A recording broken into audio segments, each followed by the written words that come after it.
Okay, here we are. Let me give my chat greeting.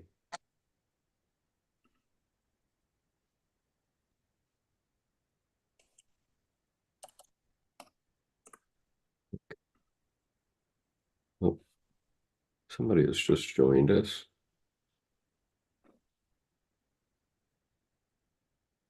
Nancy, hi. Welcome. Morning. Uh, Let okay, me run the now, refill before we start. yeah, and I have to fix my sound because I'm getting feedback here. Mm,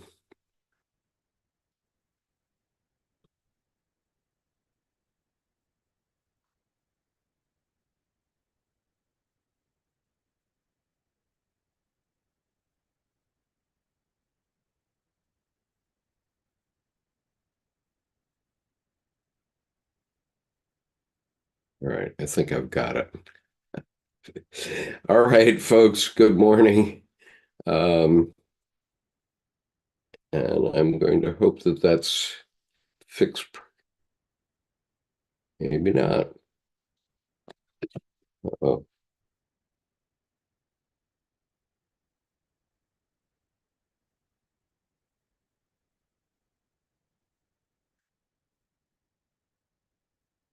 all right. Can you still hear me, Art? Because I'm trying to fix my sound so I'm not hearing myself twice. Turn up volume. Uh, Maybe that didn't work so well. I can hear you. It's Nancy. I can hear you. Okay. Yep. Let me My let me problem is I'm hearing myself when I talk, and then I'm hearing myself through. Echo. Yeah. Hi, Nancy. Thank Hi. you. I turned mine down. Did that help? He's getting an echo. Yeah. All right. So one of these things I have to, let's see. All right. Hopefully, can you hear me now? Hmm. Yeah. Okay. I can. All right. Maybe that'll work. I hope so. All Well, right. mine was on really loud. It some for some reason I was messing with settings yesterday. It may have um, the full volume may have been too loud. Uh, So now, because I was really loud. okay. All right. Why am I not able to use this chat?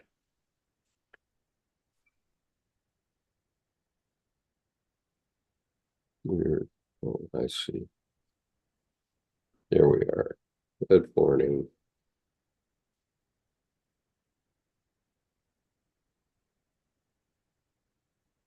I'm sorry that this channel tends to be a bit of an amateur channel sometimes, but I hope everybody enjoys the content nonetheless.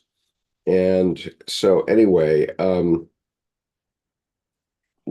today we're going to begin working with Jung's Red Book for Our Time, um, Searching for Soul Under Postmodern Conditions. And absolutely the best article that I've ever read about our current situation in the world and um, and Carl Jung's work is an article that was written by Dr. Thomas Arzt, who was a friend of mine and had encouraged me to come to the Aranos conference of 2020. I actually paid for the conference and paid for the airfare, and I never got the money back. And unfortunately, Thomas died on Easter Sunday of 2020. Probably was one of the first casualties to COVID. And so it's really a pleasure to share this article with you and keep his spirit alive. And so this article is entitled "The Way of What Is to Come: Searching for Soul Under Postmodern Conditions by Thomas Arzt. And he puts in it a quote at the beginning from C.G. Jung. Our age is seeking a new spring of life. I found one and drank of it, and the water tasted good. C.G. Jung. Now, one of the issues that we have to address right off here is the issue of postmodernity. What is postmodern? And we hear intellectuals throwing this term around constantly, and nobody really knows what it means. It doesn't seem. Well, However, go ahead.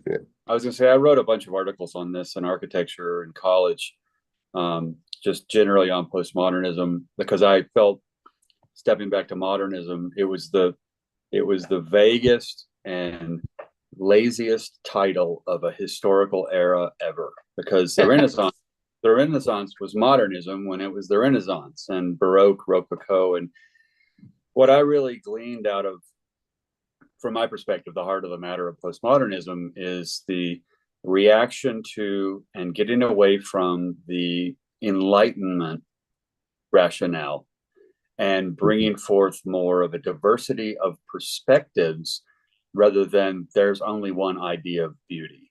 So I think from my perspective, I was just rip and tear.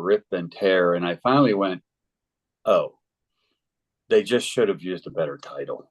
So, because it's, modernism is vague, because it's Michelangelo was modernism when he was creating David. It was modern. And the whole idea of that, to me, I think simply back, I'll just repeat it, getting away from the Enlightenment rationale or Enlightenment reason to bring forth multiplicity of perspectives, which is a little more, or actually is not a little more, it is than dignity in difference across the board. There's good no morning, right Judith. way. Good morning, Judith. Nice to see you this morning. I love the fact that you attended all of Colleen's sessions. She was thrilled about that. And we do have, I'm sorry to interrupt the postmodernism, but that's the way it is in the postmodern world. We keep getting interrupted by things.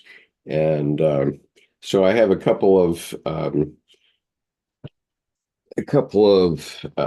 things to talk about here related to confluence. One is that we are going to have a post-confluence Zoom session with all the organizers, plus all the people who attended and others who wanted to attend. And that might include Judith. And this will be done sometime in early to late June, a date to be decided. But we have tentatively, the organizers of Confluence have tentatively invited ourselves to Colleen's place on the 22nd and 23rd of June. Or actually the 23rd of June, I think, falls on a Sunday.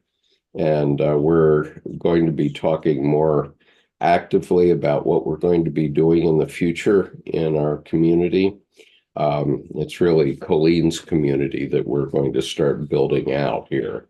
And it's going to have a big online component with occasional meetings. It's probable that we won't have another face-to-face confluence per se before the summer of 2025. But in the meantime, we're going to do a lot of Zoom work and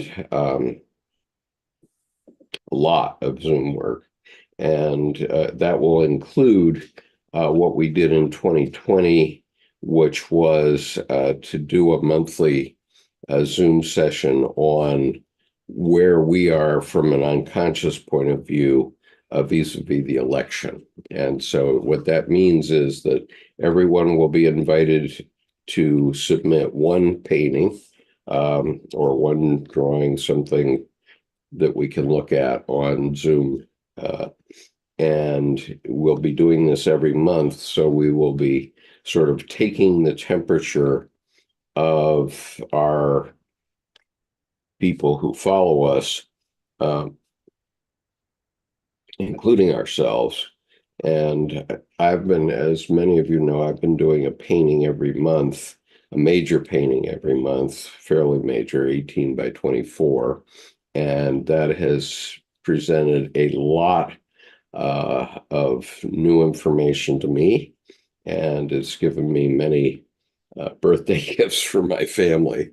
I'm not expecting to sell them, but I'm going to give them away over the next year to my progeny. And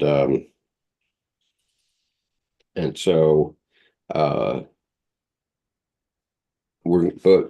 but mine will always come last. And what we're going to do is everyone will submit an image to me before the event, hopefully a day before, because invariably we end up getting people saying, "Oh, I couldn't do it, but here it is in the last 5 minutes before the session starts." and that makes it very hard to create a PowerPoint that we can use during the Zoom session. But everybody will get a chance to talk about what their new work is each month. And it'll be one piece. I emphasize one piece per month. And whether you have the piece already or you're painting new, hopefully you'll be painting new.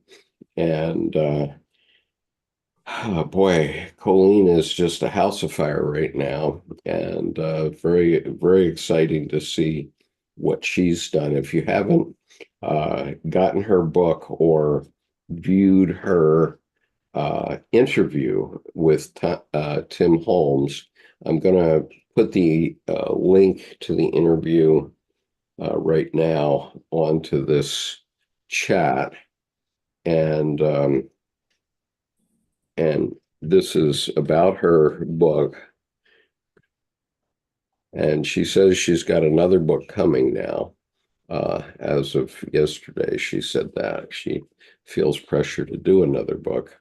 And that's very exciting because she's sharing with us all the things she's learned in her 91 years of life. And so anyway, that is an interview about Colleen's book, and you can find more about it at this website.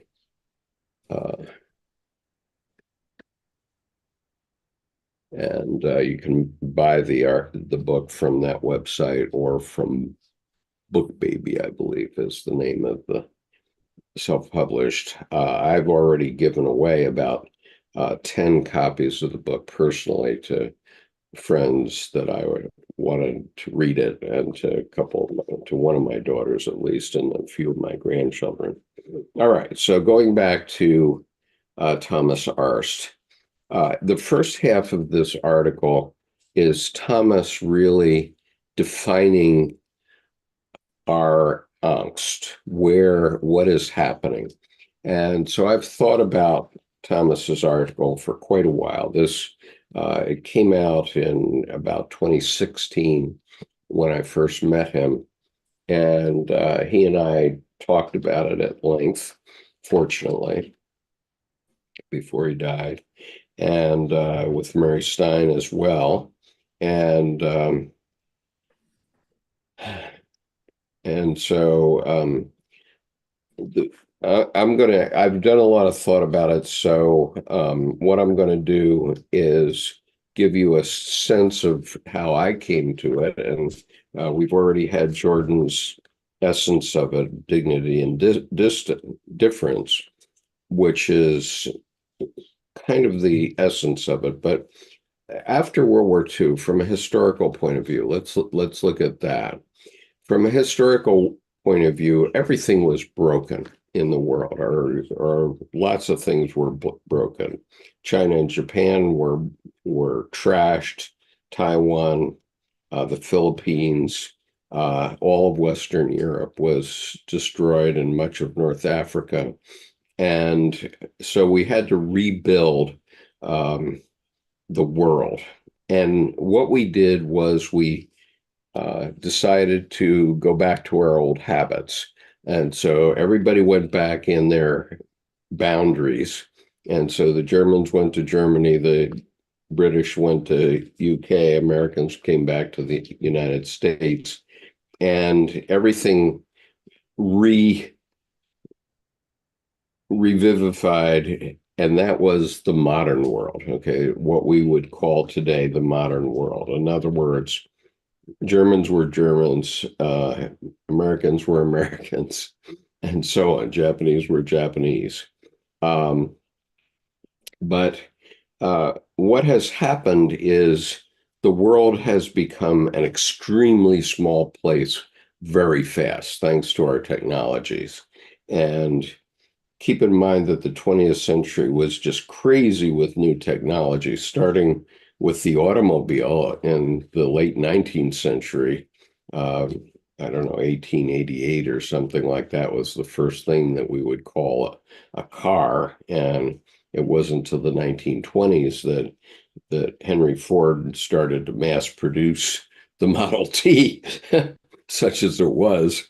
And then a lot of people started to build cars, and they improved very fast, of course. And now we have all kinds of new innovations like the Toyota Prius, which is a hybrid that I drive, uh, and cars that are all electric now. And it's really been a change. And nobody was flying before 1903. And now, millions of people fly every single day across the world. I personally have flown around the world about 75 times in my career. And, that was unthinkable. When I went to Japan in 1962, it took us 27 hours of flying time to get there on an old Super Constellation, one of those four-engine prop planes. And I was 15 years old at that point, and we had to fly from San Francisco to Hawaii, from Hawaii to Midway Island, or I'm sorry, to Wake Island. And then from Wake, we flew into Tachikawa, Japan. But each of those hops was about 9 hours.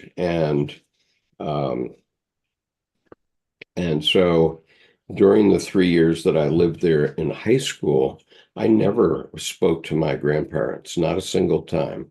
And I only spoke to my father once in 1964 when I was back in the U.S. going to college, and my family was still in Japan. And I was unfortunately a passenger in an auto accident where one child was killed. And and so that was the only time that I got to speak to my father from the US. And I had to go into what's called Flag Plot, which is the nerve center of the Navy. And so only at the Pentagon was it possible to make this call in 1964. And then when I went back to Japan 16 years later to run a business, we were using telex, and I would have to create these tapes, and the thing would go tuk, tuk, tuk, tuk, and that was 55 characters per minute is how fast it would go. And so if you can imagine, after I created the tape, then I would run it through the machine, and it was really a challenge. But but I learned at that time how to do global business. And I was involved in a global company that I could communicate with. And so I started at that time between 1980 and 1984, treating everybody that wasn't in my presence as just on the other side of the wall. And so all of us, I think, have become global citizens in a way.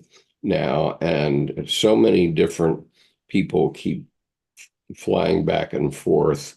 And the whole world has developed incredibly in the last 60 years since I finished high school. And so all those rigid boundaries, those boundaries were psychological containers for all of us. That you could think of yourself as clearly an American. You could think of that person as purely Japanese or purely Korean or purely German or what have you. And it was very rigid, those containers, but those containers have now broken down. And so when I was doing business in the early 80s in Japan, I never ran into a non-tariff barrier I didn't like, because the non-tariff barriers that Japan had installed were working to my benefit as the head of a production center in Japan. And so my company was actually a Japanese company. And so while congressmen here were taking hatchets and sledgehammers to Japanese cars and television sets, I was saying, hey, come on in. The water's fine. We can do business with the Japanese, and should. And so on it went. And when I took Japanese in language school, or Chinese in language school, I thought, oh boy, I have the golden ticket now because I speak Chinese and nobody else does. So I'll have a big advantage. Well, it turned out I never did business with China, not once. And I did a lot of business with Japan for 5 years, especially. But not a single time did I actually do business in China. I've been to China on visits, but never for business. And so the things that we have in our mind that give structure to our lives. And here we talk about psychic containers. So the psychic containers that we had immediately post World War II have really collapsed. Okay, the churches have collapsed. The way we think about politics has collapsed. Everything has collapsed. And so, we're in the process of changing certain aspects through the political process very painfully. But really, we all know what the outcome of the Israeli-Palestinian conflict has got to be, ultimately. And we all know what the outcome of Ukraine and Russia's war has to be, ultimately. And so even though we know it, we can't effectuate it, which is a big issue. Okay, so now I'm going to read into Arzt article. The first half of it is really about this time of our lives. And then the second half really discusses the way of what is to come, which is what Jung was getting at in the very first chapter, even the prologue of the Red Book, which was also called The Way of What Is to Come. And so before you start, okay, go ahead. Just to addend and be actually a little less general than the rejection of this Enlightenment reason of postmodernism, which is there, and that it makes more of a multi-variable perspectives environment that is there. Specifically, I remember mentioning the adolescent angsty or angsty modernism start, rejecting the history before, the naive hubris adolescent of, I know everything now. I don't need anything that came before. I want it to be original. And I think what's interesting is that adolescent angst is very present. And when I read the first line, I went, I agree.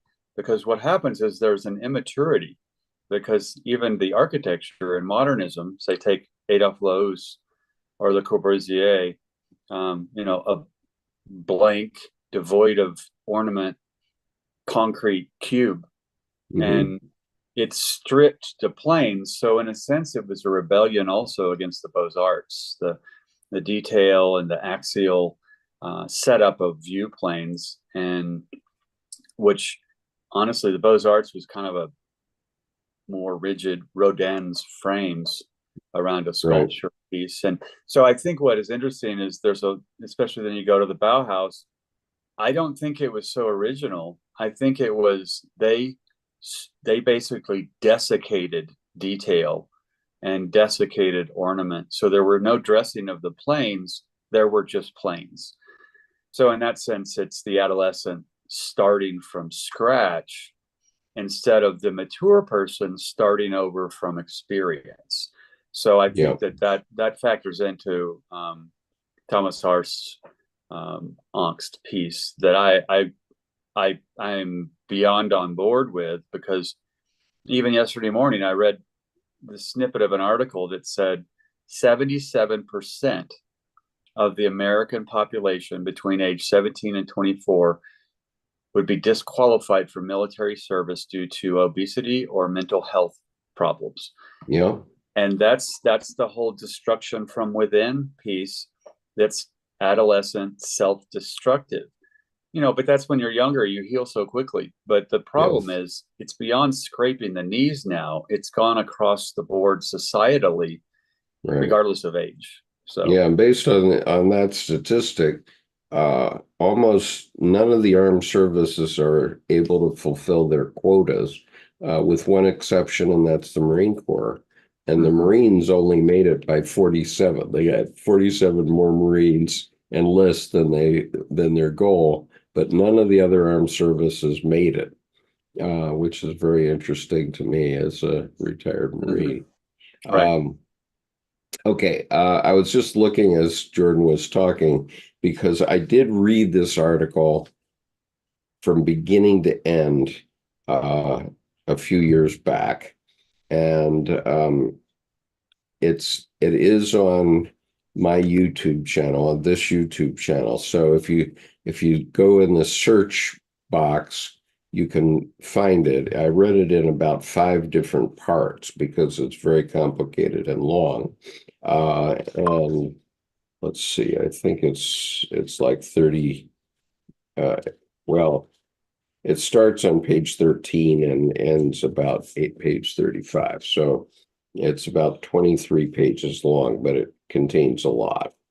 All right, so now I'm going to read the article. We'll begin from there. And then we'll discuss it as we go. A specter haunts our world today. Its name is angst.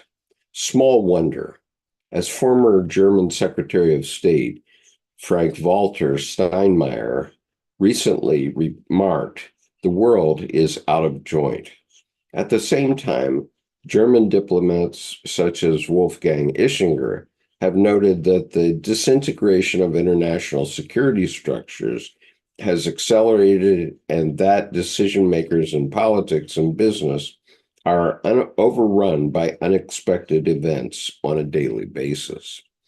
Diagnosticians of our times, like German philosopher Peter Sloterdijk, see the world plunging forward. The World Economic Forum's Global Risk Report 2017 identifies a hazardous planetary risk landscape that does not invite for much cheerfulness and serenity. Our present age, which we may call postmodernity, is characterized by an overwhelming amount of fluidity and volatility on a global scale, as well as on the level of the everyday lives of individuals. Cynical contemporaries even speak of a racing standstill. Although nothing remains the same, nothing substantial does in fact change. Even if we cannot see the direction in which this unbridled fast train engine called globalization will take us, today's world is obviously undergoing historical transformations that are probably unique in size and scale. Pour vous, que cela dure. If only this will work out well in the long run, as Napoleon's mother remarked while witnessing the coronation of her son.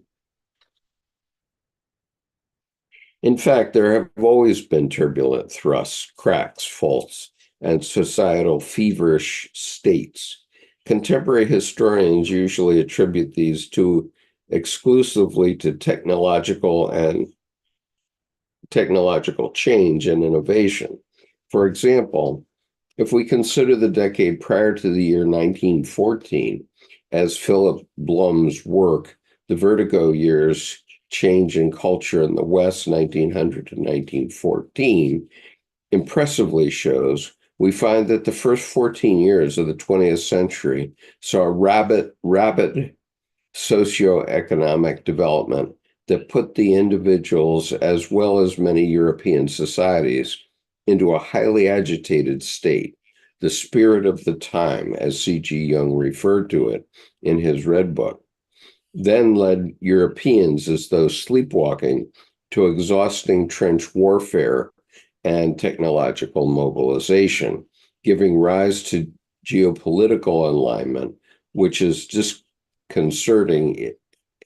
What is disconcerting is Blum's observation, quote, then as now, rapid changes in technology, globalization, communication technologies, and changes in the social fabric dominated conversations and newspaper articles.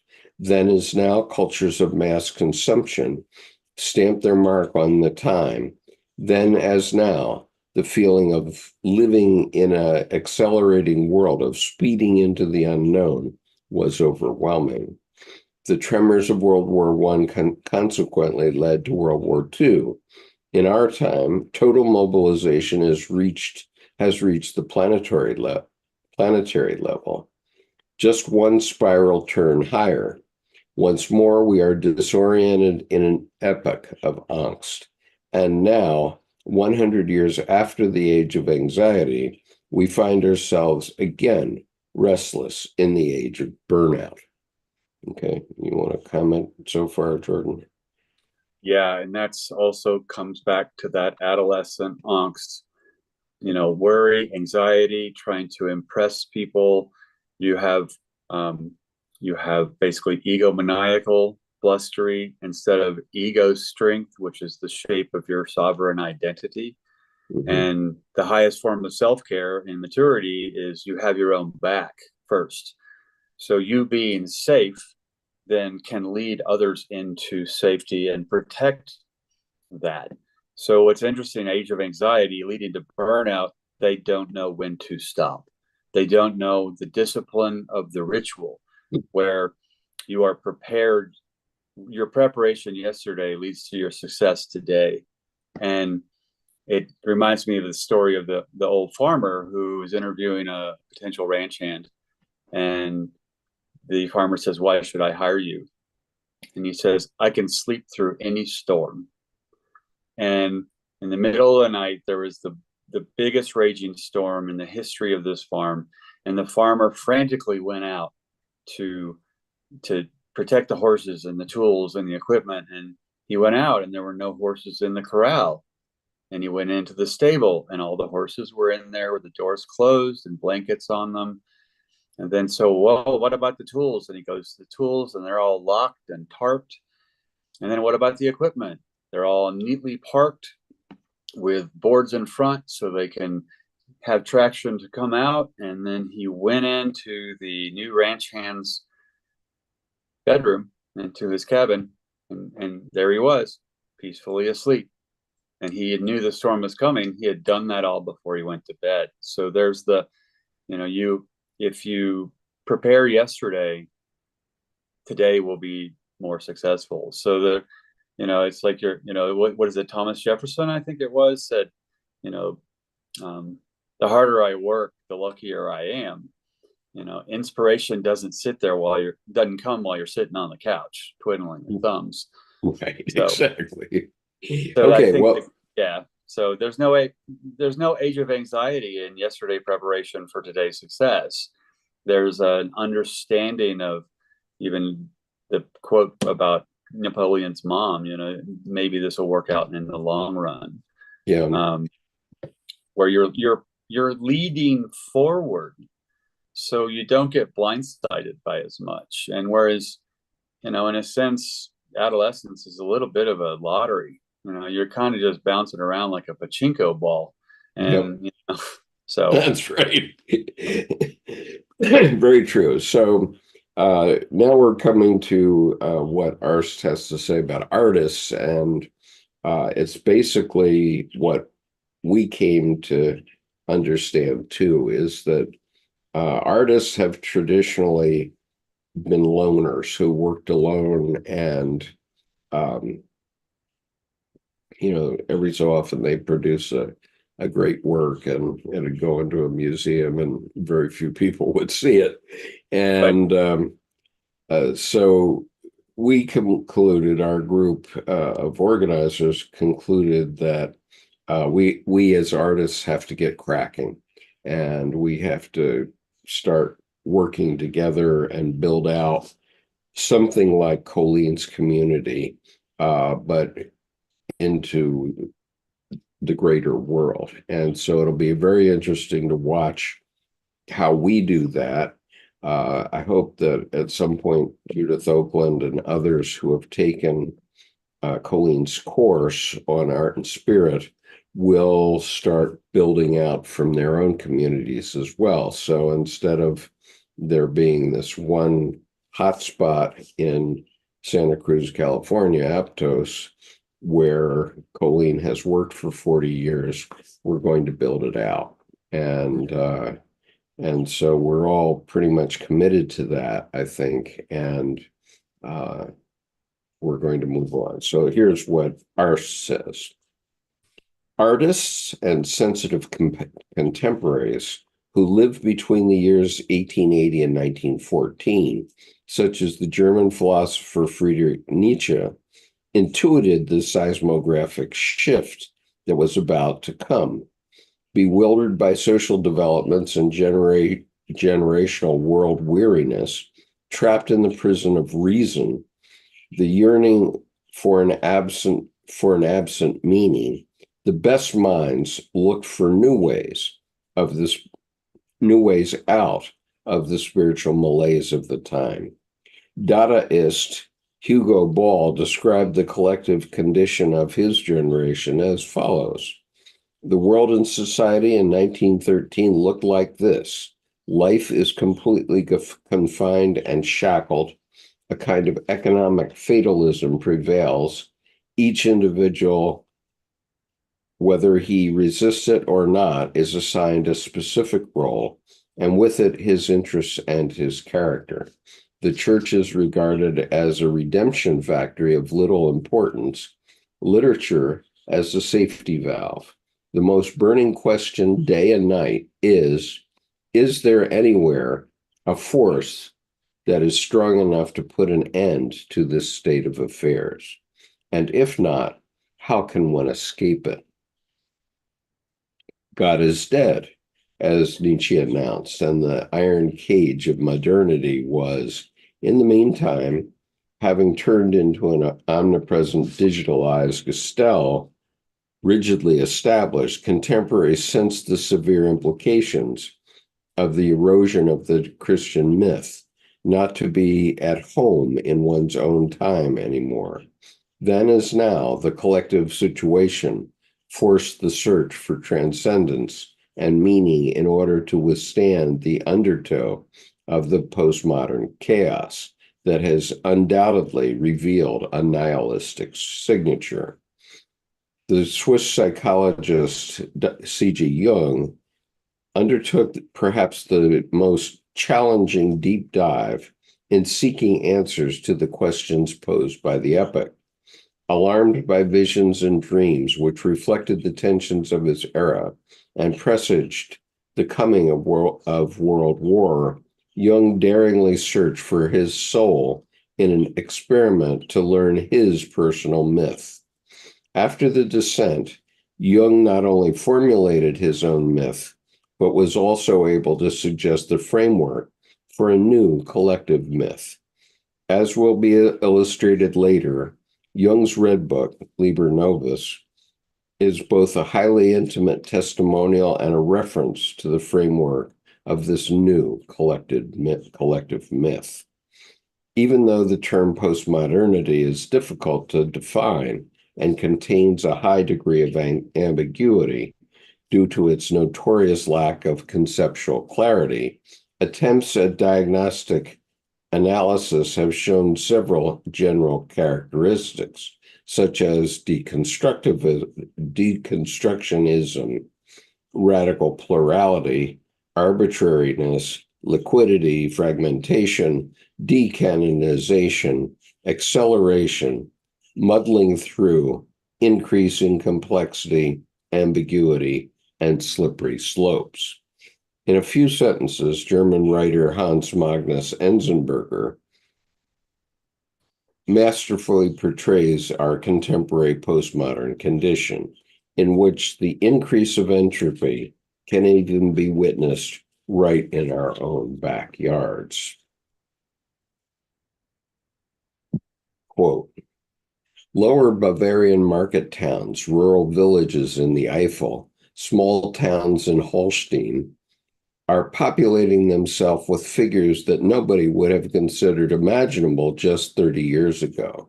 Golf-playing butchers, wives imported from Thailand, undercover intelligence officers in allotment gardens, Turkish mullahs, female pharmacists in Nicaragua committees, Mercedes-Benz driving vagabonds, anti-authoritarians with organic gardens, gun-collecting tax officers, farmers breeding peacocks, militant lesbians, Tamil ice cream vendors, classical philologists trading commodity futures, mercenaries on home leave, extremist animal rights activists, cocaine dealers with tanning salons, dominatrices with customers from top management,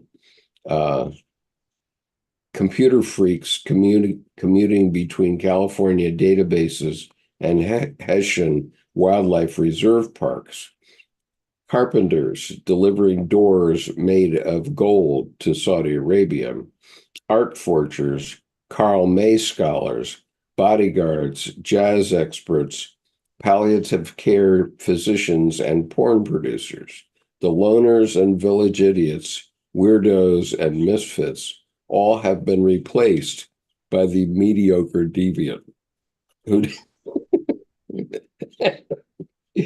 does not even stick out anymore among the millions of his ilk. Yeah, that's, to me, it's hilarious, and it's also so apt, so true. And Yeah. the whole thing here, I mean, even sticking with the adolescent, the angst, the whole figure of speech of waiting for the other shoe to drop. Yeah. You know, people, something good happened. Oh, something bad's going to happen. Well, really what happened is people subjecting themselves to too much reactionary behavior to external forces. And the waiting for the shoe to drop, if I understand my history correctly, didn't appear in the language until apartment living started. And what happens is someone else on a different schedule or shift than you living upstairs would come in and they kick off a shoe, and you flinch. Ugh. And then so you're stuck, frozen, waiting for the other shoe to drop. And my joke is the people who got really, really frozen are the ones who had a person with a peg leg upstairs. There was no second shoe. So they would just sit there stuck forever in a waiting. Right. So I think that whole thing with waiting for the other shoe to drop has gotten people into that so much happening all the time, they're reacting to everything rather than having the ability to have a very, very undeniable sense of focus and drive and action. They're, in a sense, always being interrupted by some fly flying around. Right. Okay, going on. And one important aspect, and this is the essential point with regard to Jung's Red Book, the diagnosis of our time appears to converge. There is, according to French philosopher and sociologist Jean-Francois Lyotard, himself a disappointed Marxist by his own admission, no major, meaningful, and integrative meta-narrative anymore. No grand narrative that is able to impart an all-encompassing conception of humankind's role in the world. For any grand narrative such as is offered, for example, by the Epic of Gilgamesh, the Bible, the Odyssey, and the Enlightenment, the belief in science or Marxism, the following postmodern analysis applies. Simplifying to the extreme, I define postmodern as incredulity toward meta-narratives. This incredulity is undoubtedly a product of progress in the sciences, but that progress in turn presupposes it. To the obsolescence of the meta-narrative apparatus of legitimation corresponds, most notably, the crisis of metaphysical philosophy and of the university institution, which in the past relied on it. The narrative function is losing its functors. The narrative function is losing its functors, its great hero, its great dangers, its great voyages, its great goal. It is being dispersed in clouds of narrative language, narrative, but also denotative, prescriptive, descriptive, and so on. Conveyed within each cloud are pragmatic valencies specific to its kind. Each of us lives at the intersection of many of these. From a spiritual point of view, the horizon of meaning, sorry. From a spiritual point of view, the horizon of meaning afforded by a divine order, the great order of being, is seemingly lost. While from the perspective of the postmodern subject, the world as well as life itself is not readable, understandable, or shapeable anymore. Whereas prior epics had a meaningful grand narrative, here Dante's Divine Comedy, Johann Wolfgang von Goethe's Faust, and Nietzsche's Thus Spoke Zarathustra come to mind. The modern or postmodern man is left without a timely, central, and vivid myth. In Edward Edinger's estimation, this condition of spiritual and metaphysical homelessness, a state of being perhaps best captured by Nietzsche's Last Man or Martin Heidegger's They, has only deepened in later times. Quote, it is evident to thoughtful people that Western society no longer has a viable functioning myth. Indeed, all major world cultures are approaching, to a greater or lesser extent, the state of mythlessness. The breakdown of a central myth is like a shattering of a vessel containing precious essence. Meaning is lost. Okay, so I'll stop there for a minute. So this... Yeah, the meaning is lost. Go ahead. Yeah, go ahead. Yeah, so this refers back to the container ideas that, we used to have containers, what's your church, what's your Boy Scout troop, what, where did you go to school? All that has no meaning anymore. And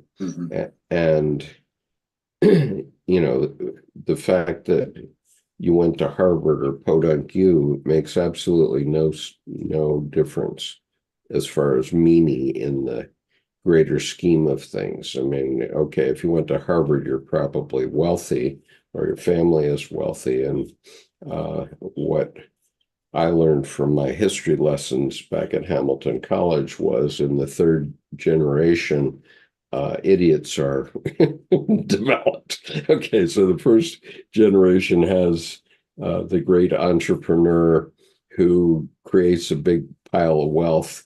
The second generation enjoys that pile of wealth, but by the time their grandchildren are come along, uh, they're just drug addicts, just like everybody else. Um, and so, Well, there's that whole adage there of um, strong people creating a strong society create complacent people that weaken society, that become lazy people, and then lazy people are reacted against to make the society strong again. I mean, the whole 1, 2, 3, 1, 2, 3 kind of thing. But it's 3 generations, it's 45 years, and the society's up, and then it's diminishing, and then it's down, and yeah, Sherry says Ralph's College is unique. I don't know what Ralph's College is. Have you ever heard of it? I haven't. No. Okay, you're going to have to enlighten us. But while you do that, Sherry, I want to point out that meaning is a central issue in Carl Jung's oeuvre. Okay, in other words, he's searching for meaning, maybe in all the wrong places, but he's searching for it, as we all have done. We've all Well, and even searched. the Atman, the larger than large and smaller than small. I mean, the vessel containing a precious essence, meaning is lost. Where enlightenment, flight of the higher mind, that there's nature. And if you look at Egyptology, the scarab beetle was so ever important. And what is it doing? Going backwards, rolling a dung ball, recycling nature, playing that game. And so you can ask what's so important about that? Well, the reality is, if you look at the scarab from the top, it's a similar image to the top of the human skull, with the wings having the sagittal suture, and then across them, between the head and the wings, the coronal suture of the skull. And the metaphor or the lesson is that click, when the wing casings open up, there's the flight of the higher mind. So just from a tiny little piece in nature, there's a DNA of all of those wonderful things that bring meaning to life. And now it's just a beetle to people. It's just a bug. And this vessel containing a precious essence, there's no more golden chalice.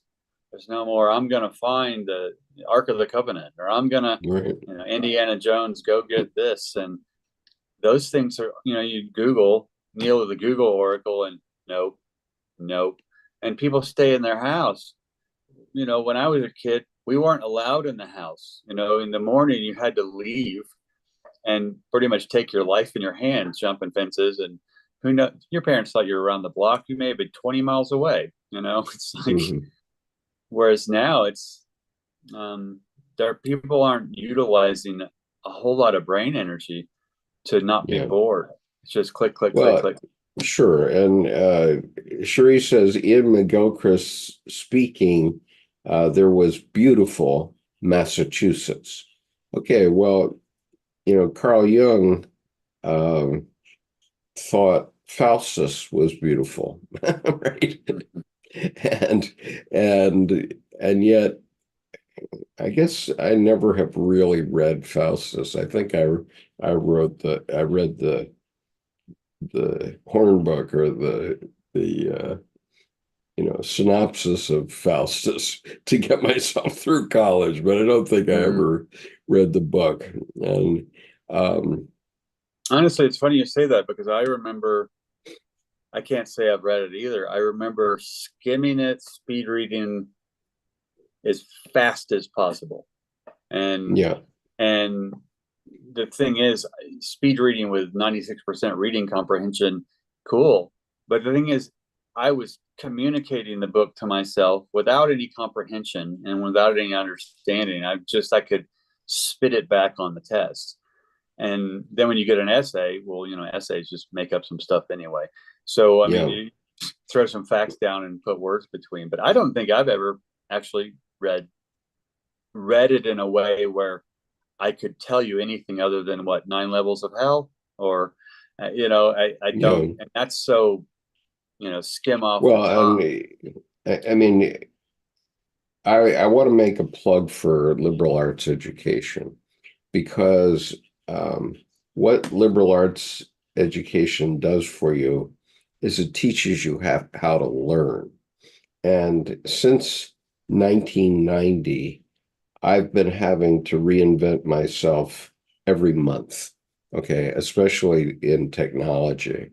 Um, and and in many other ways, okay. And so, and I remember the sort of that break point, but obviously when the smartphone came along, that was a break point, and we've all had to reinvent ourselves over and over and over again, and we're going to have to do that forever.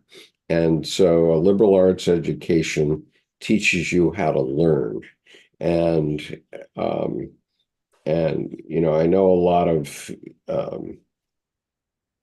rationalists say poo-poo liberal arts education, and they say, oh, you're better off just learning the facts in AI or whatever it is. Well, I can promise you that AI is going to be different a year from now.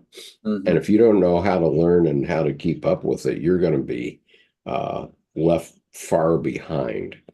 And so the thing that I love about the Red Book is that Jung shows us what was happening to his mind at the time. And yet he was a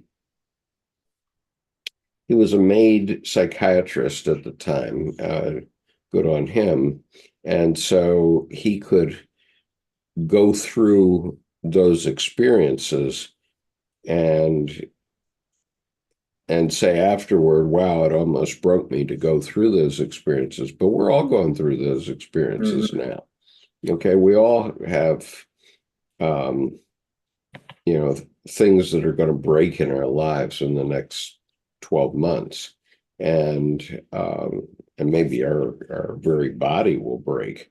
You never know.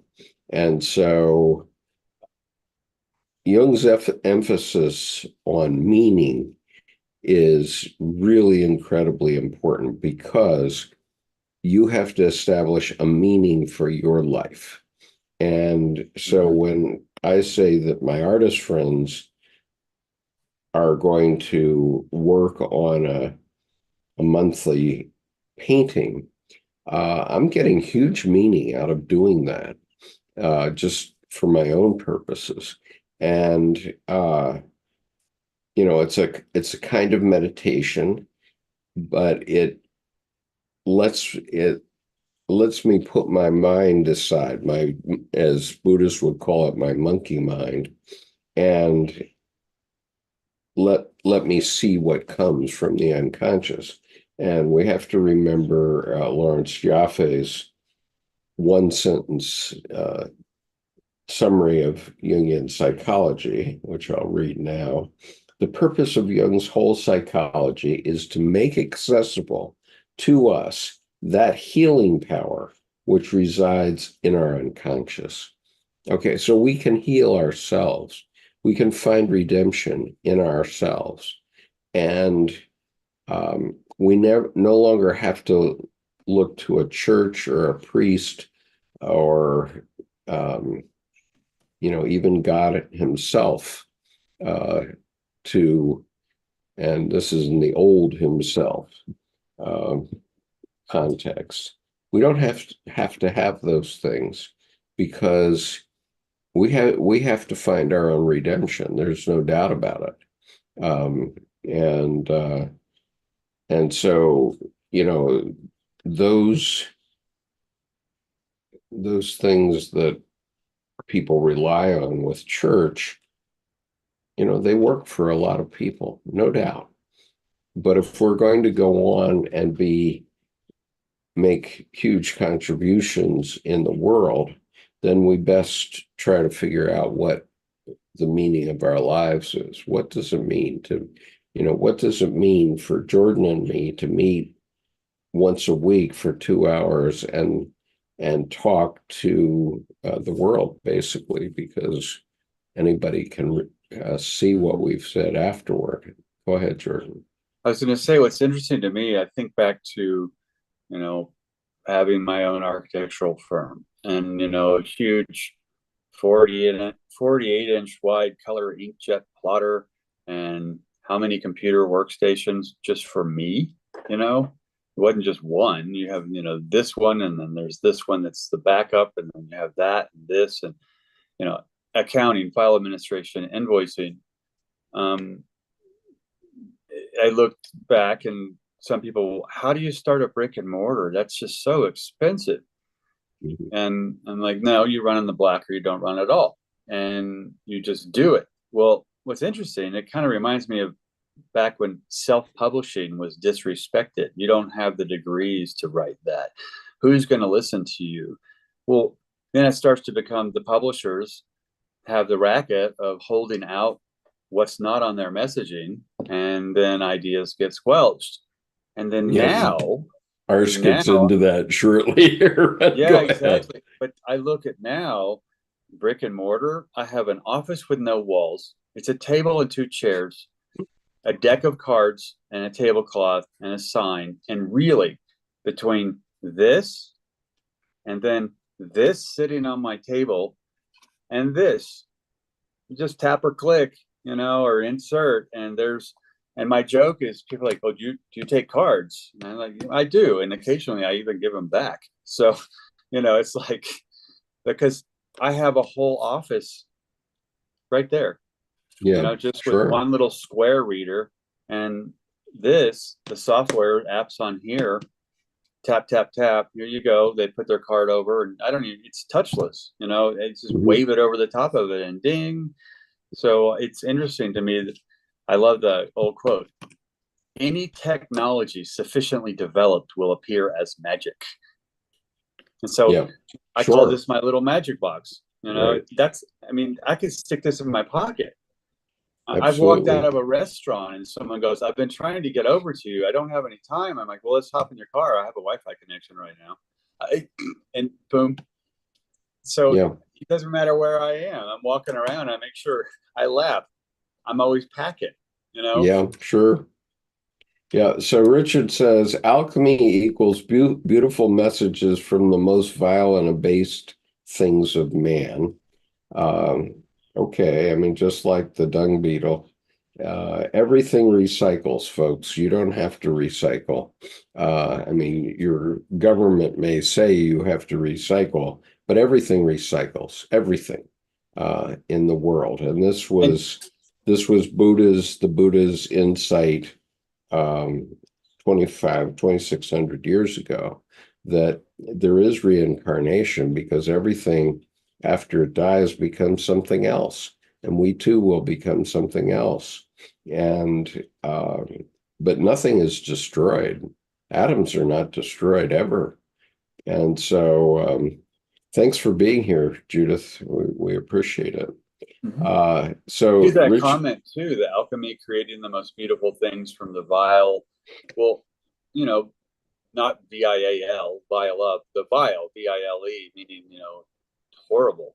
And that's to me, find treasure in the trouble. yeah, I mean, just this morning I made an omelet for Debbie and I used chopped up salsa that I buy at the grocery store.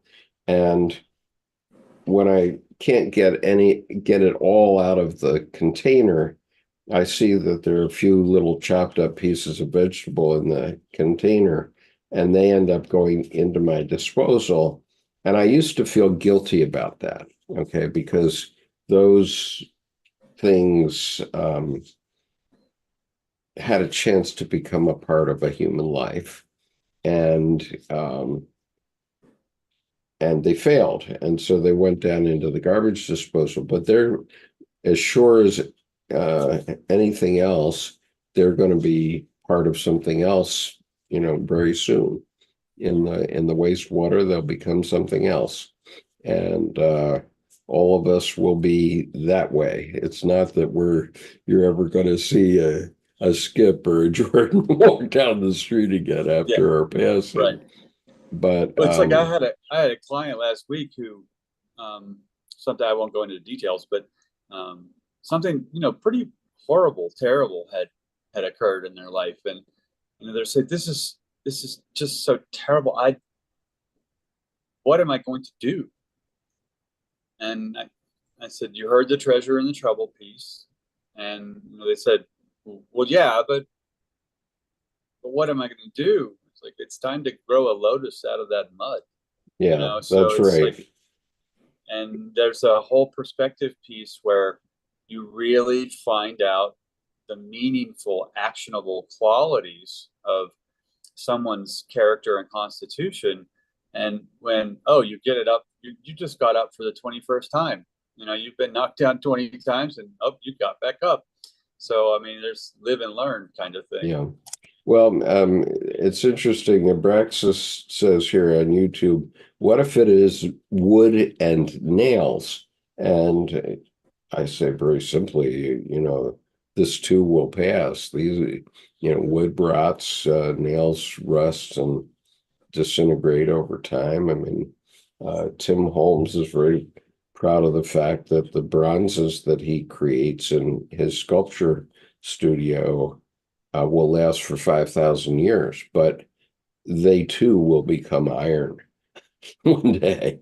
Okay.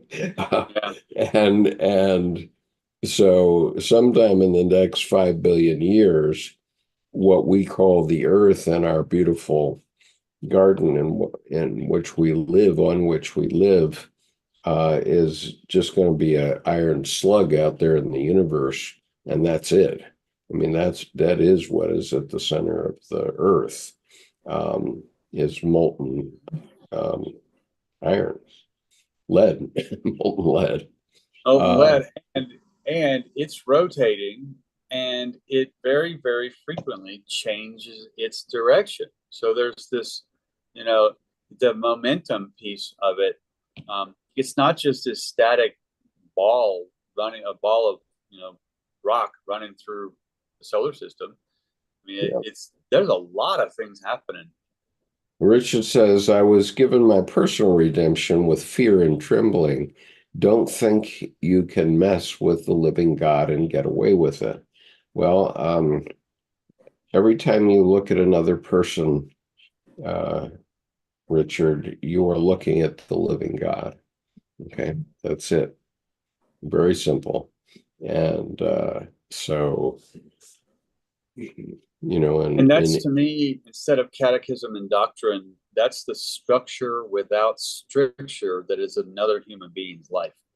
Yeah. And, the Indians will do this and when they face each other and bow. And what they're bowing to is the living God within the other person. Okay, that's what it means. I honor the living God within you. Namaste. And with that, Jung said, the true definition of synchronicity is when two people encounter each other and their gods remain anonymous. So they're not trying to, convince by doctrine. They're engaging, living life into being together. Right. All right. So I'm going to go on here.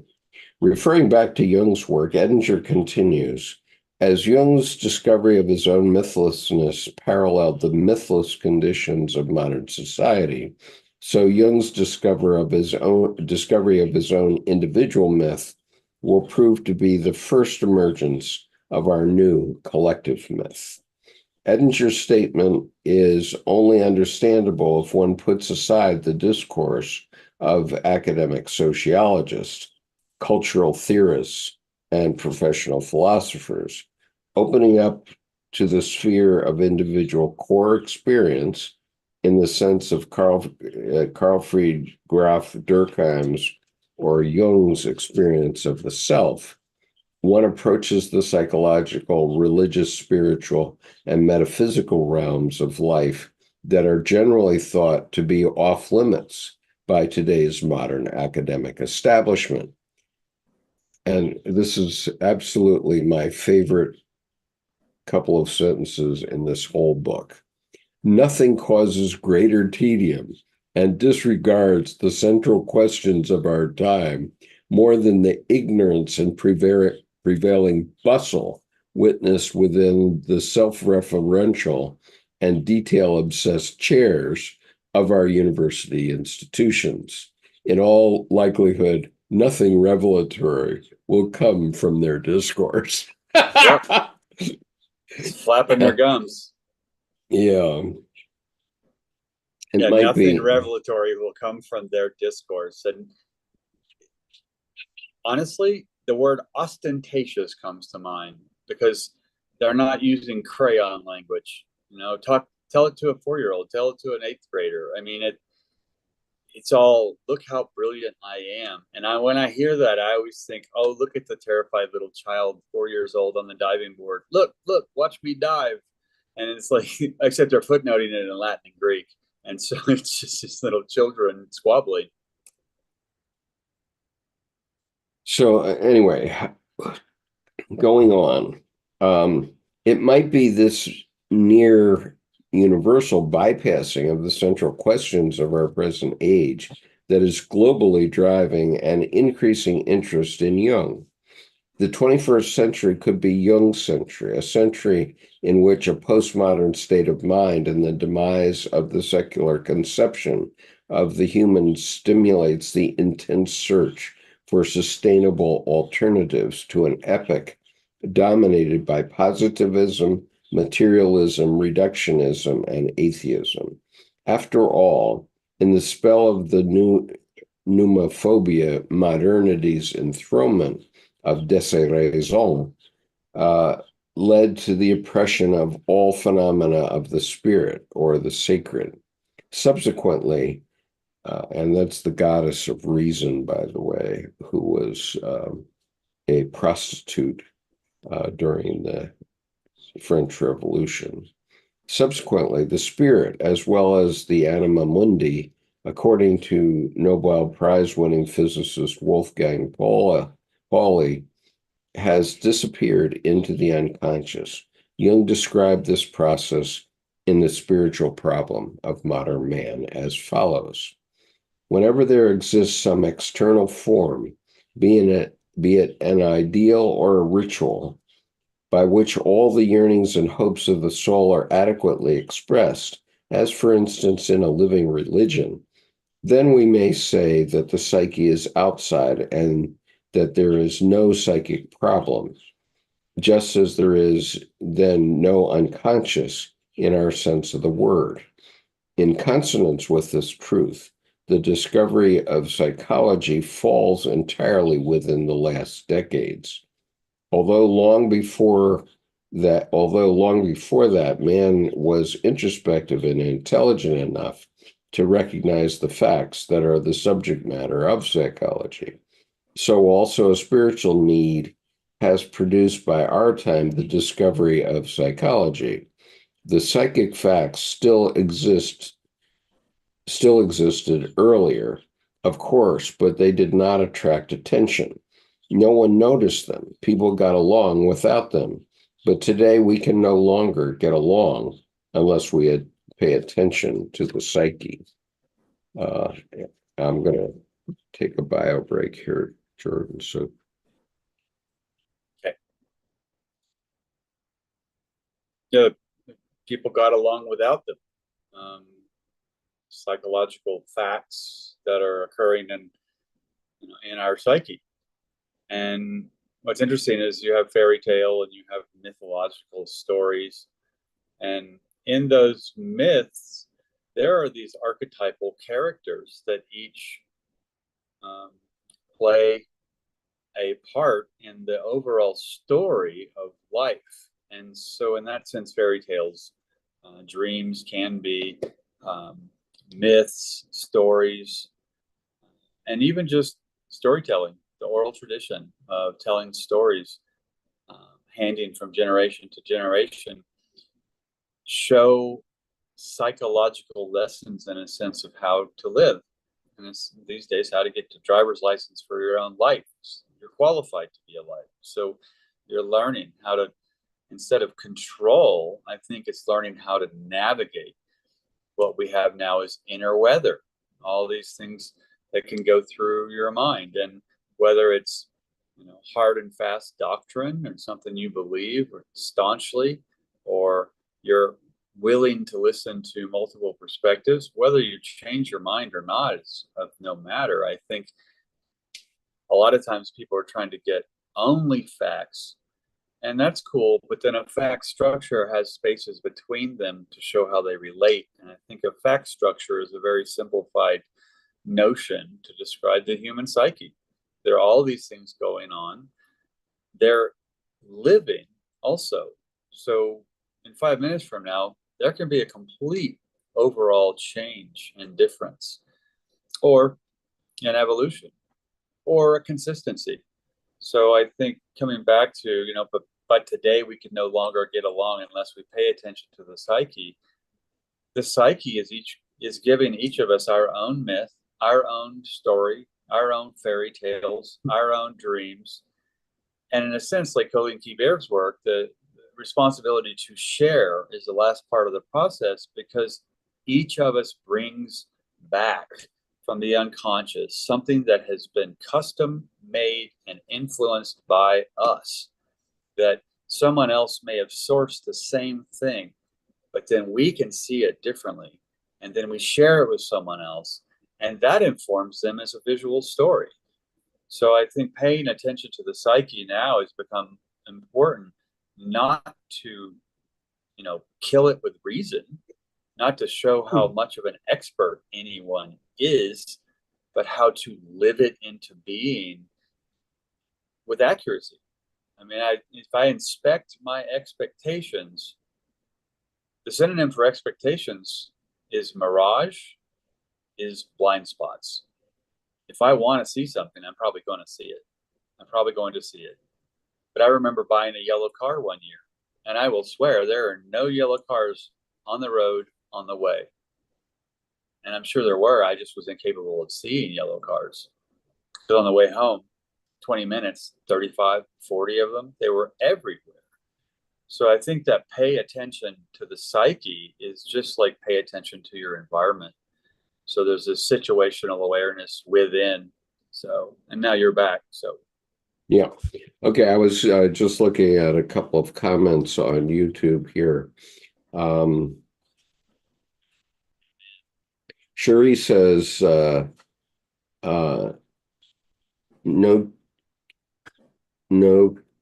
Kika Sogabe is a lute and wood musician. There is no one like him. From Japan, and he's from Japan and studied ethnology in Cologne, Germany, The Hague, Netherlands, Stone Garden by a Zen temple. That was why I was. And, that's it. I mean, what is the reason you are? It is because everyone is needed. And then Richard says, Skip, your wife is a Buddhist. Maybe you can answer this question. Do Buddhists have the born again experience? And do they have that I died and saw Jesus and Buddha? And so, Richard, I would say they do not have the born again experience. I think that experience per se is a numinous experience. And once you have it, once you have a big numinous experience, you can say, I got it now. And do they have the died and saw Buddha idea? And that's assuredly no. Okay, because their objective is to leave this vale of tears. Okay, everything is samsara. Well, that and also the idea that you are the Buddha. The Buddha is a metaphor of self, and that's why they'll quote, "If you see the Buddha on the road, kill him." The reason is that's an expectation. It's a blind spot. It's a mirage. What you're doing is you're self-reflectingly seeing yourself as if it's different, but it's not. So it's not even just a trickster, it's a delusion. So the kill it or kill him is not murder, it's walk through the mirage. Do not be terrorized by something that actually does not exist. Right. So you are already there. Yeah. So let me read on. The translation of this French that I'm going to read is God has retired. Du se retire. Nonetheless, one has to follow God, according to the view of German writer Ernst Junger. Hence, the engagement with the unconscious becomes a vital necessity, not only for the individual, but for the social collective, since it has become a matter of survival. Ironically, the historic moment of the proclamation of the iron cage by sociologist and philosopher Max Weber coincided with the beginning of depth psychology, perhaps an unexpected cunning of reason. From the perspective of Jung's understanding of evolution of human consciousness, the project of modernity could only lead to the darkening world. And the darkening world is first coined by Heidegger, apparently. But here's what Jung says. For all ages before us have believed in gods in some form or other. Only an unparalleled impoverishment of symbolism could enable us to rediscover the gods as psychic factors, that is, as archetypes of the unconscious. Since the stars have fallen from heaven and our highest symbols have paled, a secret life holds away in the unconscious. That is why we have a psychology today and why we speak of the unconscious.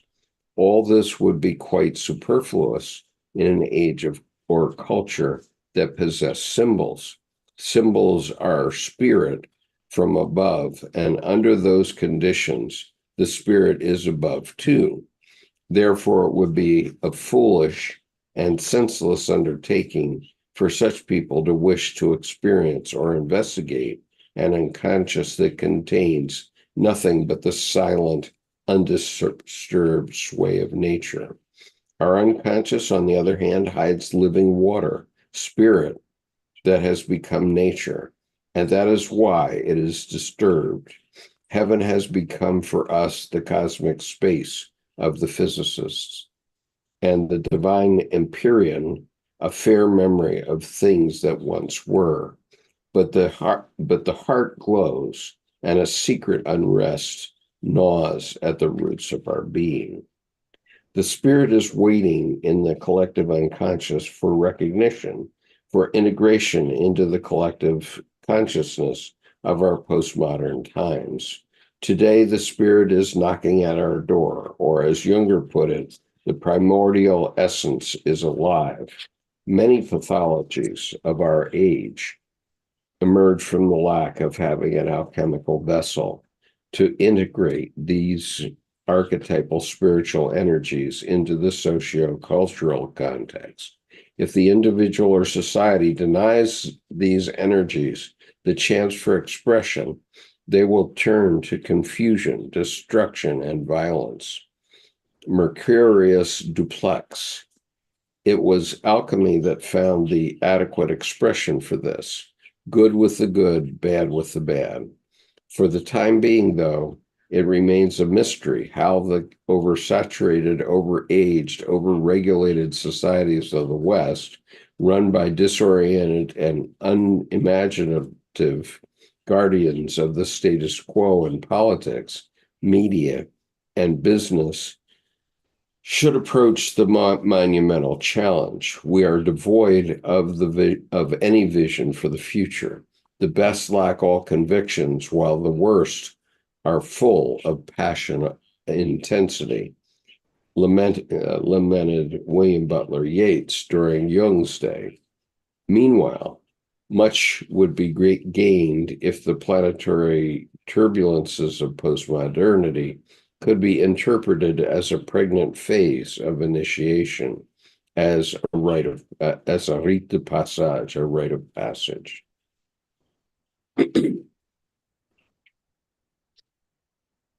Yeah, the best lack all conviction, while the worst are full of passion and intensity. Yeah. There's back to the angst, where people have gotten tired and they withhold ideas. They don't see a place because they're often distracted. And then even that statement from me is a load of BS also, because it's so general and pervasively wide ranging that it actually is also inapplicable at the same time. And then while the worst are full of passion and intensity, great, lots of fireworks and firecrackers and instant gratification and rootless flowers and nothing. It's just a bunch of sensory overload, honestly, from sensory deprivation. I mean, people, I see some people and they'll say something and I'll just look up and go, I don't believe you. I get it. You're embellishing because you really don't find pleasure in life, but so you're trying to make it interesting. Okay, but we're not on stage. Right. And that you just said something that has nothing to do with anything that happened. You could have made it into a narrative. Cool, that's fine. Then I would hear you once upon a time. But it reminds me of distinctions of, if you say one thing and you mean another, then you're ironic if I like you. And if you say one thing and mean another and I don't like you, then you're a liar. So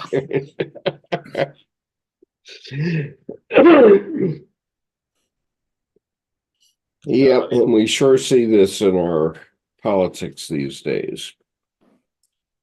Now, it seems to me it's important to remember that Jung was thinking in terms of the unconscious being what we think of as God. Okay, so there's a personal unconscious, there's a personal God that drives each one of us, God or goddess, if you have to personify it with a gender. There's a driving force for each of us, and that driving force is God. And the collective unconscious is the driving force of whatever unit you're talking about. So whatever container you're talking about. So whether you're talking about Colleen's little group in Aptos, which definitely has a driving force and is seeking recruits, and but it could be the Boy Scouts, it could be your school board meeting or whatever it is, whatever container you choose to have. Each of those has a driving force, right? And so, as we see in Florida, the women, mostly women who get involved with this book banning business, they are providing the driving force, and they're finding recruits. However, in our state, in the state of Maryland, the legislature and the governor have now made it illegal to ban books. I mean, you can stop them from going into schools, but in public libraries, you have to provide everything.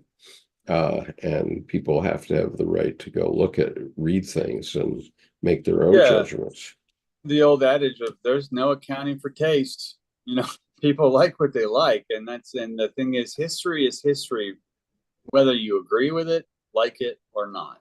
It Yeah. occurred. And so I think that's the thing is a lot of people, I heard someone yesterday on some banter back and forth, some interview somewhere, where someone says, "Oh, but that's offensive." And I said, "This is free speech." Well, but it's offensive. So it's free speech. You know, if it is, it's not encroaching on your freedom. So Yeah. your freedom, you're free to turn around and not listen. Well, I and mean, actually, you're free to turn around and disagree, yeah, but you're not free to turn around and disagree violently. right. Which That's is another way of attempts at censoring, right. trying to get an idea to go away. And it's like, no, it's dignity and difference. And Yeah. I laugh. People get. It's amazing how stirred up some things make people. And I'm always like, well, how does anything that anyone says get you going that much? Volcanoes take decades, millennia to fill up.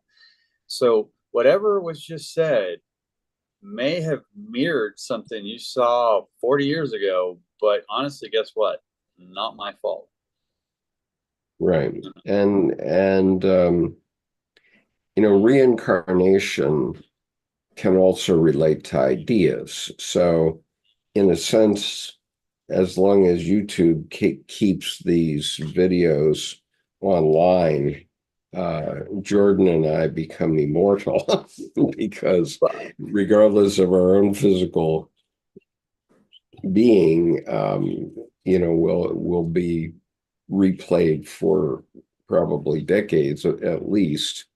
And, and beyond that, people do take things away from what we say. I mean, there are enough people who pay attention, several hundred in a week, typically, who listen to what we say, and what those things are ripple out into the society.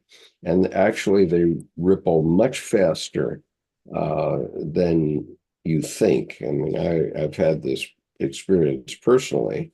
Um, and so if an idea's time has come, it will spread like uh, lots faster than wildfire, Well, actually, completely. You kind of especially. that when you said reincarnation that time, it reminded me of the joke in the '80s, I think it was, or maybe the '90s. I think it was the '90s, and don't know if George Bush actually said this or not, but the whole mispronounced reincarnation and said reincarnation, and someone says, "What's that?" It's like, well, it's when you die, but you come back as a hillbilly. Yeah. So Cherie says, I love libraries. I returned the book about the USS Liberty uh, to my library, and the lady said she could not find it. I have donated books, all my books to a library and bought books. She returned mine and said it was in research section, and she found it quickly. I will be there to see. Laugh out loud. Well, also, we have here, I think it's run by the Rotary, is a system where people can donate books. And and those books are sent all around the world.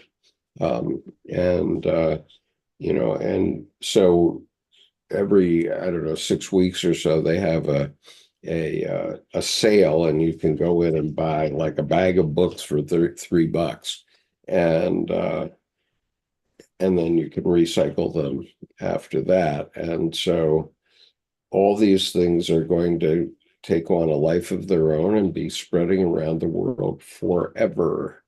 And we all have to, look to our own God, our internal God, to decide whether they should be something that you read, for example. But it doesn't mean that you have to believe them. Okay, you Yeah, don't we have to have believe me either. we have a great used bookstore here that puts on events, poetry, etc. But it's called Somos, SOMOS. It's Society of the Muse of the Southwest. But people donating books all the time, and in such a way that there's a limit on how many you can donate at one time, Mhm. and a limit on types. That there's some they just don't accept simply because there's just not a whole lot of merit. And but you can go in, and it's a little baby bookstore library, and I remember getting found I'll find some random psychology book or something, and it's $1, $3, and then sometimes it's, I go there and I'll pick up a handful because I know I'm going to see someone that week and go, here, this is for you. You should take Mhm. this and see what you think about it. And it's the kind of thing where, I've read it, but I'm buying books that I know. And it's just a great way to kind of source gifts.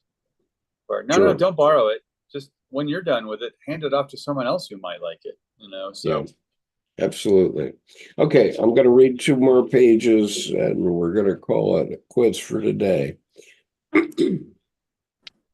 In this sense, future generations would be inclined retrospectively to understand our postmodern era as a phase of negredo, as a time of collective disorientation and confusion, with its attitude toward the world manically oscillating between a Baroque lust for life and an apocalyptic foreboding of death.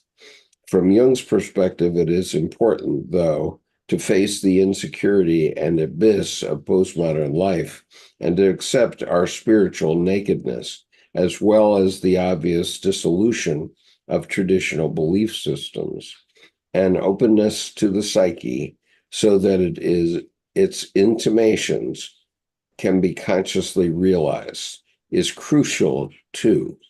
Further, we have to learn how to deal with existential insecurity, uncertainty, and ambivalence, because at the center of anxiety, something may want to speak to us.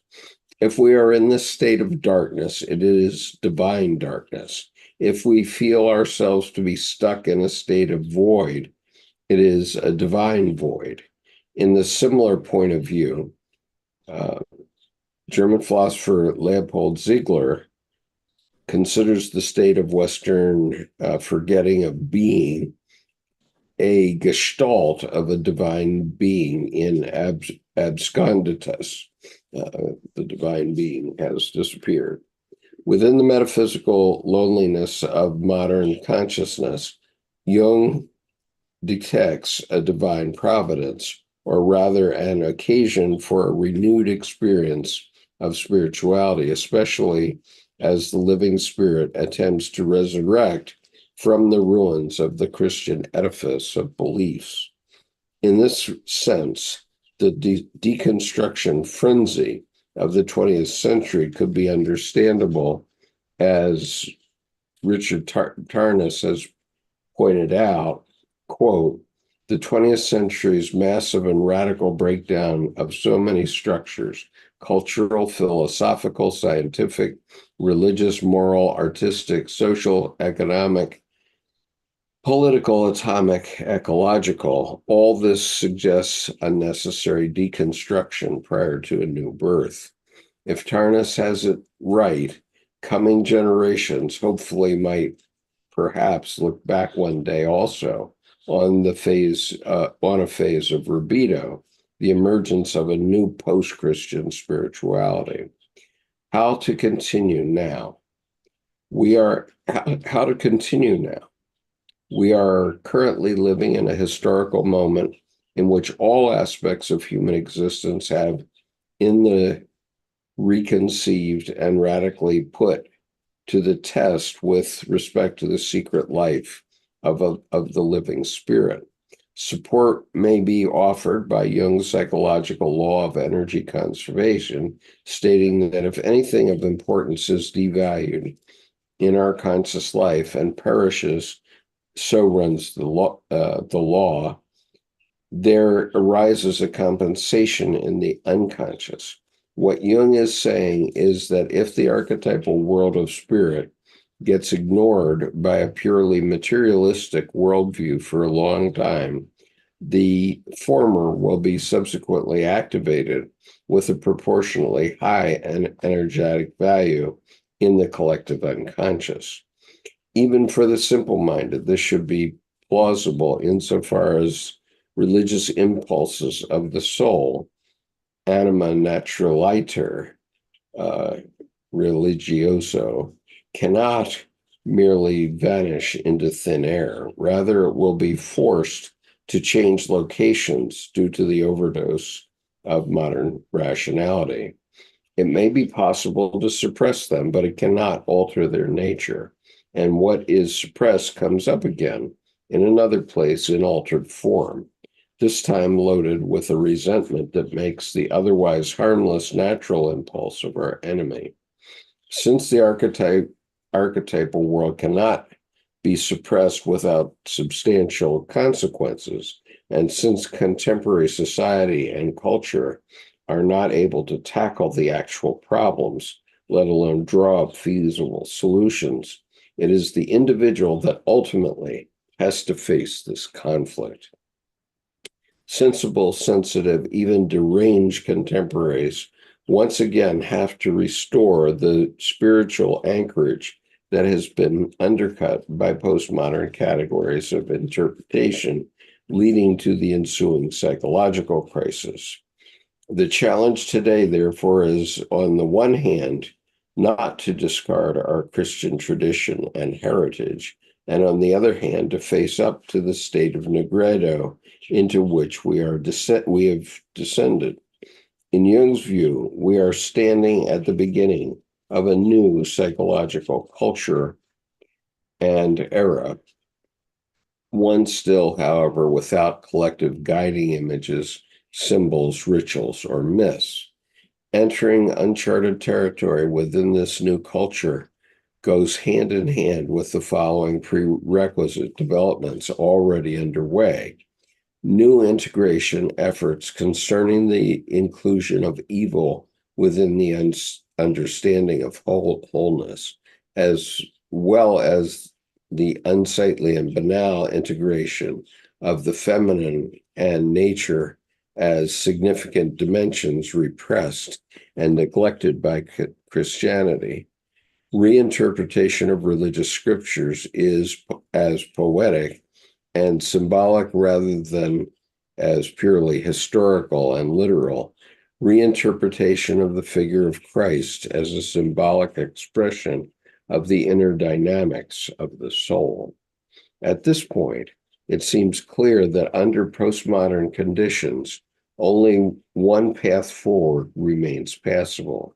If we have interpreted the signs of our time correctly, the metamorphosis of the gods will require the individual's utmost commitment to an ongoing process for which Jung proposed the term individuation. The narrative for this is contained in the Red Book, and with it begins Jung's new myth showing the way of what is to come. All right. So we're halfway through this article. I'm going to stop at that point because the topic changes radically at this point. But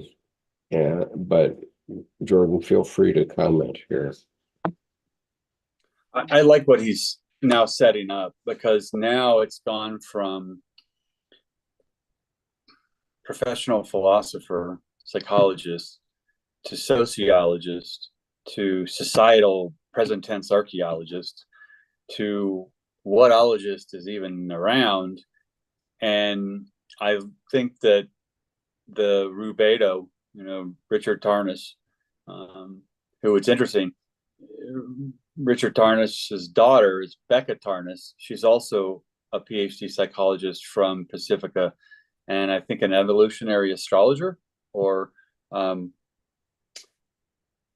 she has a mode of astrology she works with that it's either evolutionary or developmental. psychology in a way, astrology. But there's a lot of good work there with Richard Tarnas, and then he's put in the rubedo, the pregnant time of passage, where instead of society has all gone to heck, it's all gone to fertile mud. But the problem is that's a lot of toxic sewage going around. And that reminds me of Jung's quote of the reason evil exists in the world is that people are not allowed to tell their stories. And what happens, I find, there is a densification of the psyche where someone cannot express themselves and cannot be heard. What happens is little by little they shrink and they desiccate and they get really dense, and there's not enough breathing room around their heart and not enough breathing room between things. And then everything, all that chaos becomes one thing. And what happens is they don't die. They start to self-compost.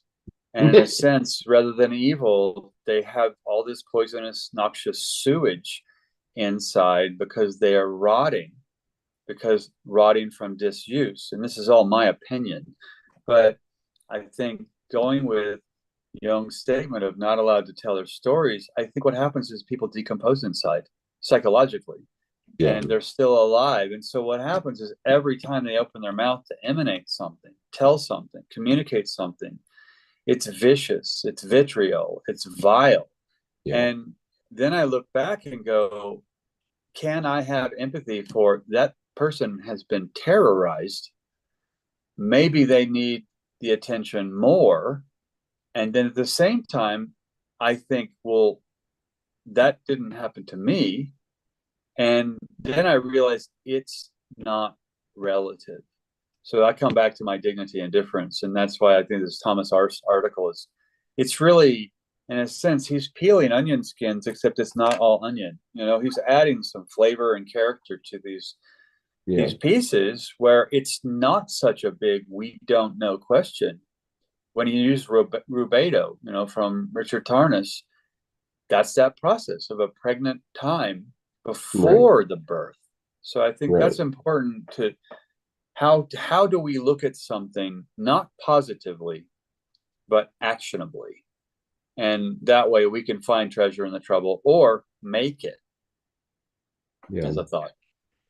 So Richard says here, the ecstasy of the pleroma is the ultimate test. It holds a horror, but also a fascination that always astounds.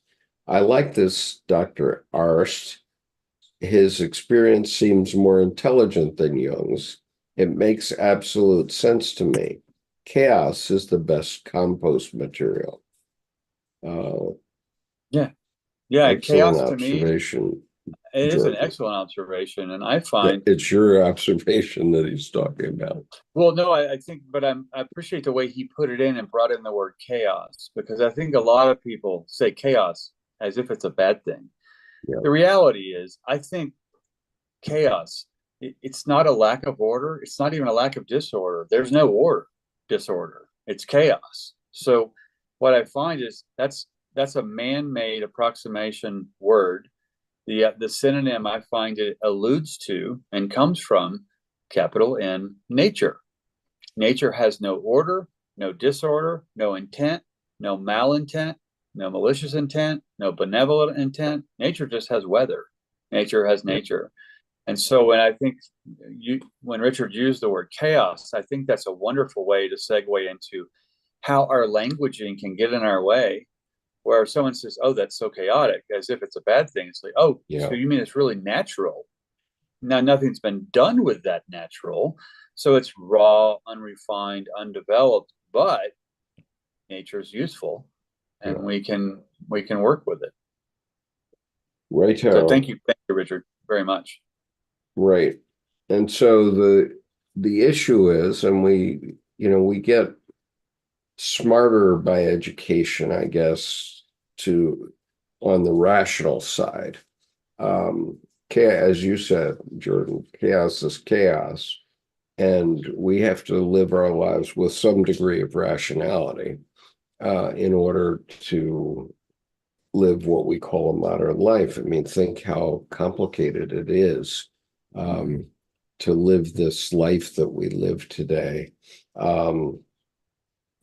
Where, I mean, just going to the meat counter, for example, that meat has to go through so many different iterations, including coming from corn, right? Corn, grain, yeah. Yeah, when you drive through Iowa, and not as a tornado, but as a human being, what you see is these rolling hills, and the rolling hills are covered with corn. And, you know, you're going to see that corn on having been transformed on your meat counter, sometime later this year. And and somehow magically that gets there, and we can divorce ourselves from the realities of what it means to operate a slaughterhouse. In fact, we don't even call them slaughterhouse anymore. We call it a packing house. and and because we don't want to face the fact that not only the beef, but everything that's in your grocery store that you eat was once alive, everything. And, it's when you eat it, it's has the privilege of becoming a human life, which is, one could argue the most successful life on the planet, I guess. And Well, I love when you said that you brought in we need a certain level of reason to yeah, navigate and discern. And as he puts, and I love the way he put it, because I'm always talking this crack level addiction to reason. People have to explain everything. And well, it's fear mongering and crisis mongering, because he even says, basically beware of overdosing on reason. So I find that if I take the heart, the solar plexus, and then the lower chakra or the sacral, the Tantian, whatever you want to call the bottom one, I call that the Gaia mind. That's how I connect to yeah, the earth. And that's my other intellect. And so I use this one up here to me for discernment and decision making. But if there's not somewhat of a gut response, that's that my connection to the earth, I think there's no value, then the answer is absolutely no. And so there's a currency of value instead of taking every little thing that comes along. And so, yeah, as you said, navigated the discerning. It's important to discern. It's choice. sure. Cherie says cosmos in Greek means order.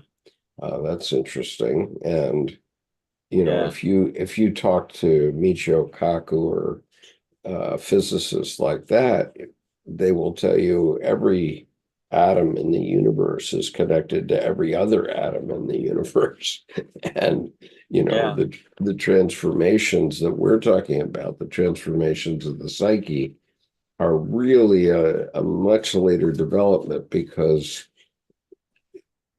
things go matter passes through many iterations before it gets to the point of being usable by our bodies, including I think the number is 3 supernovas. You have to have 3 supernovas, which obviously cause huge transformation before you get the metals that we need to live. Okay, Mhm. right? Well, and I love the cosmos as order, because then with that, he meant even Arzt mentioned covalencies, the electrons and protons orbiting little bitty tiny solar systems in our bodies and in things. And then our bodies become this hyper calculus complex solar system of atoms that are in the shape of us. So there's this clumping covalent stuff that is cosmos of you, of me, of the earth, the universe. Yeah, I mean, the iPad, or the computer. I mean, there's all these. So I love that. Thanks, Sherry, for bringing up cosmos means order, because it's like a capital O order there, like, the whole yeah. thing. Right. Richard says, nature is perfectly ordered to me. God is ordered. The devil is totally a chaotic mess with no hope of a fix. And I'll dissent from that position Mhm. because as soon as something is perfect, it starts to change. Well, and yeah, and I And say as that soon as includes something the is, devil. yeah, and I think as soon as something is perfect, it's surely boring. It's got Yeah. to be because it's dead. The only thing still on the planet is something that is not alive. Yeah. Even a decades long yogi master, you think they're standing still. Well, little kids trying to learn to walk, they're wobbling around like this. That yogi master is barely doing that. It's the same thing as a kid stumbling, Yeah. except it just looks prettier and it looks still, but they are still in a harmonic wave, wobbling back and forth. Even if their feet, if they don't move, there's still muscles doing this Yeah. number, trying to keep them in the spot. So, And the very camera that I'm looking through right now, some people would call it dead, but in point of fact, it's very much alive. mhm. And each of, Transmitting, receiving yep, absolutely, constantly. constantly. And and it can be no other way. And someday it'll find its way to the garbage dump and become something else. Mhm. And it might take a million years for that something else to emerge, but in cosmic time, that's nothing. Um, Well, it's funny because within 2 hours, once I'm out at my table, um, I'm going to notice suggested news articles and such on this little thing mhm, that are probably come directly from words we have used in the last 2 hours. yeah, I suppose so. So, Uh, yeah. So Cherie says, because time is thought movement and time is chronological, thought is a movement. So thought is a movement of time. When one asks, is there a stop to time, or is everlasting condemned to the moment? Sherry says, which is hell? Hell is a Christian word. In Sanskrit, ma is the measure, is to measure. Don't, and Richard says, don't ever take the devil lightly, but with the horror like you can't imagine. Well, sure. Okay, because the devil is everywhere and the shadow is everywhere, and we all must recognize that.